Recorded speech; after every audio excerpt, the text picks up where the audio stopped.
అపహరించలేడు. మరొకసారి చదువుతున్నాను. యోహాను సువార్త 10వ అధ్యాయము 27వ వచనం. నా గొర్రెలు నా స్వరమును వినును, నేను వాటిని ఎరుగుదును, అవి నన్ను వెంబడించును. నేను వాటికి నిత్య జీవమునిచ్చి ఉన్నాను కనుక అవి అన్నిటికీ నశించు, ఎవడును వాటిని నా చేతిలో నుంచి అపహరించడు. నా తండ్రి చేతిలో నుంచి ఎవడును వాటిని అపహరించలేడు. Praise the lord. ఒక తల్లి తన కొడుకుని కష్టపడి పెంచుతుంది. పెంచిన తర్వాత పెద్ద చేసింది. ఆయన మంచి చదువుకున్నాడు, మంచిగా ఎల్లప్పుడూ తల్లిని ప్రేమగా చూసుకునేవాడు. ఉద్యోగం వచ్చిన తర్వాత ఆయన ఇతర దేశాలకు వెళ్ళాడు. వెళ్ళిన తర్వాత నుంచి ఆయన ప్రతిసారి ఒక లెటర్ రాస్తూ ఉన్నాడు. సో ఈ తల్లికి ఆ లెటర్ వచ్చేది. లెటర్ చదివేసిన తర్వాత అందులో ఒక పేపర్ ఉండేది. ఆ పేపర్ని అలాగా పక్కన పెడుతూ ఉండేది. కానీ ఆమె పేదరికంలోనే ఉండిపోయింది. పాయింట్ ఏంటంటే, తల్లి చదివించింది, కొడుకు అమెరికా వెళ్ళాడు, తల్లి మాత్రం పేదరికంలోనే ఉన్నది. మనం చాలా చూస్తుంటాం ఇలాంటివన్నీ కూడా. Praise the lord. Hallelujah. So ఇలాంటి విషయాలు గమనిస్తుంటాం. ఎందుకంటే కొంతమంది కొడుకులు అలా వదిలేసి వెళ్ళిపోతుంటారు తల్లిదండ్రులని. అలాంటి స్టోరీస్ వింటుంటాం. అయితే ఈ పోస్ట్ మ్యాన్కి చాలా డౌట్ వచ్చింది.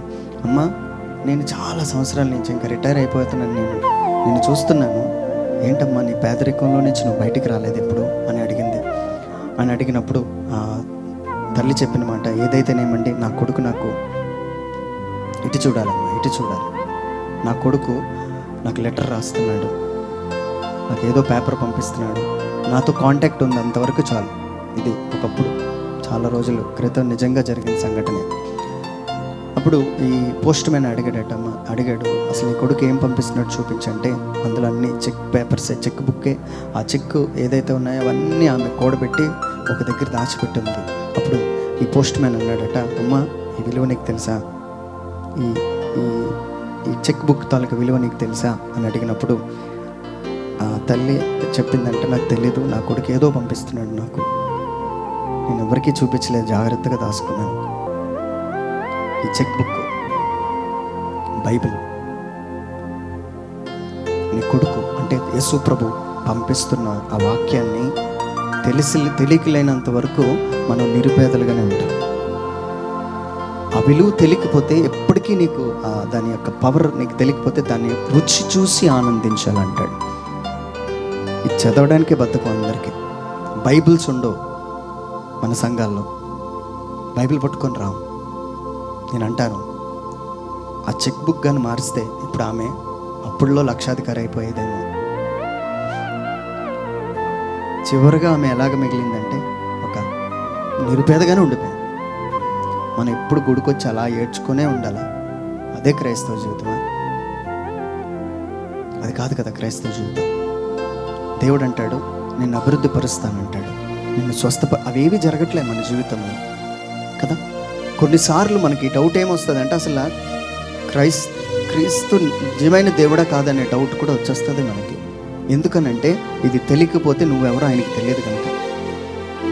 Praise the lord. హల్లెలూయా. కాబట్టి మీరు ఏదో 40 రోజులు కాల్ చేసేస్తే అయిపోదు.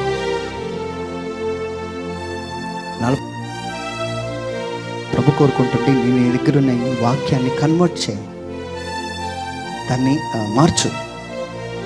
నీ విశ్వాసంతో మార్చాలి. ప్రాణం పోయినా పర్వాలేదు, నేను మాత్రం దేవుడికి ఇచ్చిన మాటను తప్పను, రోజు వింటాను మాటలు అని ఒక తీర్మానం తీసుకోవాలి. ఒక రాజు ఒకనొక సమయంలో యుద్ధం చేస్తుంటే ఓడిపోతున్న టైంలో ఆయనకి ఏం చేయాలో తెలియలే. ఎలాగా ఓడిపోతున్నానని ఆయనకి మనసులో ఒకటి మొక్కుకుంటాడు, ఒక తీర్మానం తీసుకుంటాడు. మొక్కు కన్నా ఇంకొక మాట, మంచి మాట, తీర్మానం. ఆ తీర్మానం ఏం తీసుకుంటాడంటే, అయ్యా ఓడిపోతున్నావు, నాకేం చేయాలో తెలియట్లేదు, కానీ నేను ఒకటి తీర్మానం తీసుకుంటున్నాను, గెలిచిన తర్వాత నేను ఇంటికి వెళ్తాను, ఇంట్లో నాకు ఎవరు ముందు ఎదురొస్తారో వారిని బలిస్తానన్నాడు. మొత్తానికి అనుకున్న వెంటనే యుద్ధం అంతా రాజుపక్షం అయిపోయింది. రాజుగారు ఇంటికి వెళ్ళి దేవుడికి బలి చేయాలని చాలా ఆశతో వెళ్ళాడు. ఇలా అడుగు పెట్టగానే తన కూతురు ఎదురుపడింది. రాజుగారి గుండె పగిలింది. రాజు కదా, ఏదైనా చేసేవచ్చు, మనసులో అనుకున్నది కదా, బయటికి ఎవరికీ తెలియదు కదా, ఏమనుకుంటే ఏమి. దేవుడేం చంపేస్తాడా? డైల్యూట్ చేయలే. కూతురు దగ్గరికి వెళ్ళి, అమ్మా నేను ఒక పని చెప్పాను, నేను ఎవరైతే ఎదురొస్తారో వారిని బలిస్తానంటే కూతురు ఏమందో తెలుసా? నాన్న, నువ్వు దేవుడికి మాటిచ్చావు, దాన్ని తప్పిపోకూడదు అని చెప్పి తన ప్రాణాన్ని బలిగా అర్పించుకుంది. ఈరోజు ఎంతమంది అండి మనం తీర్మానాలు వెనక పెట్టుకున్నాం? ప్రైజ్ ది లార్డ్, హల్లెలూయా. ఎంతమంది వెనక పెట్టుకుంటున్నాం? ఎంతమంది దాన్ని తప్పిపోతున్నాం? ఎంతమంది డైల్యూట్ చేసేస్తున్నాం? పర్వాలేదులే, ఈరోజు వాక్యం చదవలేదా? పర్వాలేదు, నేను ఇద్దరు వచ్చేస్తుంది, పడుకుని పోతాం. Simple logic. ఎక్కడ ఎంతమంది అయితే మళ్ళీ మళ్ళీ పడిపోతున్నారు, మళ్ళీ మళ్ళీ అదే అమ్మాయి, అదే అబ్బాయి, అదే వీడియోలు, అదే పాపం. ఎన్ని రోజులండి ఇలా? Will come soon. ఆయన రాబోతున్నాడు. రాబోతున్నప్పుడు ఇంకా అలాగే మచ్చ మడతలు కలిగి దేవుణ్ణి ఎట్లా ఎదుర్కొంటాం? ఆ పాపిష్టి తాగుడికి అలవాటు పడిపోయి, పాపిష్టి అమ్మాయిలకు అలవాటు పడిపోయి దేవునికి ఎట్లాగా మనం ఎదురుపడతాం? అసాధ్యం. నువ్వు ఎన్ని సంవత్సరాలు దేవుని సంఘంలో ఉన్నప్పటికీ దేవుడు క్లియర్గా చెప్తున్నాడు, వాక్యము చేత ఉదక స్నానం చేయించుకుంటేనే నీలో ఉన్న మచ్చలు మడతలు పోతాయంటున్నాడు ఆయన. ఈరోజు అది లేదండి మనలో కరువు అయిపోయింది. పూజ అయిపోయింది, వెళ్ళిపోవడం ఇంటికి. ఈరోజు ఓపెన్ ఛాలెంజ్ చేస్తున్నాను. నేను మారాను కాబట్టి చెప్పుకుంటున్నాను. మీ ముందున్న నేను పరిశుద్ధునేమే కాదు, అనేకమైన బలహీనతలు కలిగిన వాడిని. పౌలు గారు చెప్పారు, పాపుల్లో ప్రథమనని. ఎంతకన్నా ఎక్కువ ఛాన్స్ ఉంటే దానికన్నా ముందు నేనే ఉంటాను. అలాంటి వ్యక్తిని నన్ను దేవుడు వాక్యం చేత ఉదక స్నానం చేయించి ప్రతి బలహీనత నుంచి నన్ను తప్పించి ఆయనను వెంబడించే కృపించాడు. ఈరోజు ఎంతమందికి ఆ వ్యక్తి నాతో చెప్పిన మాటలు, నాకు 2 రోజుల నుంచి ఆయనతో మాట్లాడినప్పటి నుంచి అసలు కన్నీరు ఆగట్లే. బ్రదర్, బయటకు వచ్చేయాలని ఉంది కానీ రాలేకపోతున్నాను. నాకు అర్థమైంది, చాలామంది బిడ్డలు అట్లనే ఏడుస్తున్నారు. ఎలాగ బయటికి రావాలి? ఈరోజు దేవుడు ఒక సొల్యూషన్ ఇస్తున్నాడు.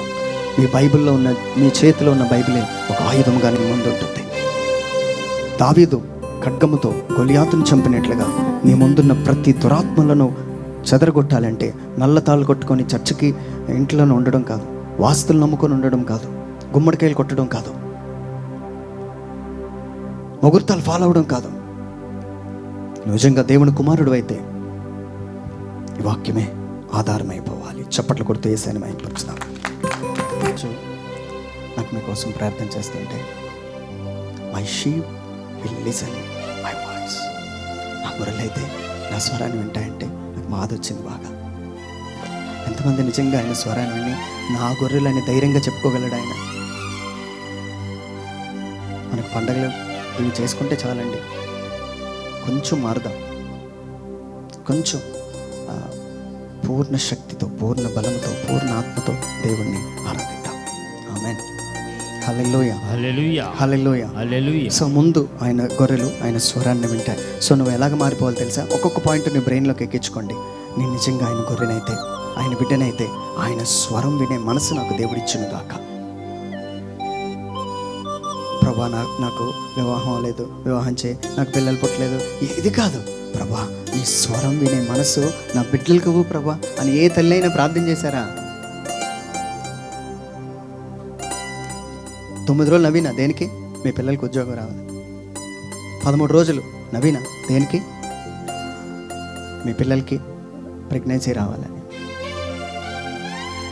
ఎప్పుడైనా ప్రభా ఇప్పుడు మీకు నేను ఎందుకు చెప్పానంటే, ఈ విషయం తెలిస్తేనే కదా మీకు ఆ వాక్యం ఉంది. ఆ వాక్యంలోని దేవుడు ఎవరిని చూస్తాడు అంటే ఆయన స్వరం వినే వాళ్ళని చూస్తాడు అన్నాడు ఆయన.